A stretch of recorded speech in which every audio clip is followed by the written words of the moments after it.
Hi RP. So I have one query related to manufactured items.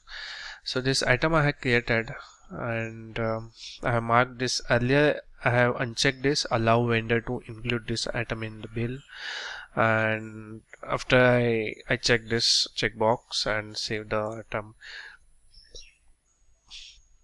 So ideally, and this item is made up of these two blocks and materials, and both items I have marked as visible. I mean, user should be able to include in the bills.